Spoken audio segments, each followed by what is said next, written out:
நம் குடும்பம் தழைக்க நாம் என்ன செய்ய வேண்டும்? யாத்ராகமம் 1:21.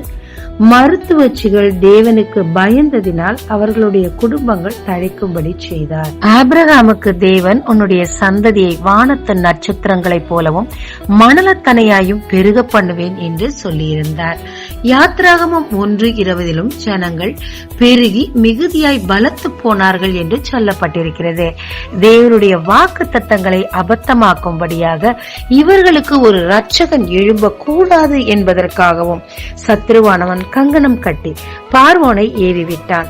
ஆம், பார்வோனும் கூட பிறக்கும் முன்னே ஆண் குழந்தைகளை சாக வேண்டும், இந்த ஜனங்கள் பெருகக்கூடாது, அழிய வேண்டும் என்று சொல்லி மருத்துவச்சிகளுக்கு கட்டளை கொடுத்தான். பிறக்கும் முன்னே ஆண் குழந்தைகளை கொன்றுவிடச் சொல்லி. இந்த மருத்துவச்சிகள் தேவனை அறியவில்லை, ஆனால் தேவனை பற்றி கேள்விப்பட்டு விசுவாசித்து அவருக்கு பயந்ததினால் தீமையை விட்டு விலகி நன்மை செய்தார்கள். ஆம், ராஜா தன்னை கொன்று போடுவான், அவர் கட்டளைக்கு கீழ்ப்படியவில்லை என்றால் என்று அறிந்திருந்த போதிலும் தன் உயிரையும் துச்சமாக நினைத்து துணிந்து அந்த ஆண் குழந்தைகளை காப்பாற்றினார்கள். எனவே தேவனும் அவர்களுக்கு ஈடு செய்யும் விதமாக அவர்கள் குடும்பங்கள் தழைக்க செய்தார். மருத்துவச்சிகளின் 3 காரியங்கள் என்னென்ன? முதலாவதாக, அவர்கள் தேவனுடைய பிள்ளைகள் இல்லை, ஆனாலும் கர்த்தரை பற்றி கேள்விப்பட்டதினால் முழு மனதோடு விசுவாசித்தார்கள். இரண்டாவதாக, தேவனுக்கு பயந்திருந்தார்கள். மூன்றாவதாக, தன் விசுவாசத்தை கிரியையினால் காண்பித்தார்கள். ஆம், ராஜா தன்னை கொன்று போடுவான் என்று அறிந்திருந்தும் துணிந்து தீமை செய்யாதபடிக்கு தேவ ஜனம் தழைக்க இவர்கள் உதவினார்கள்.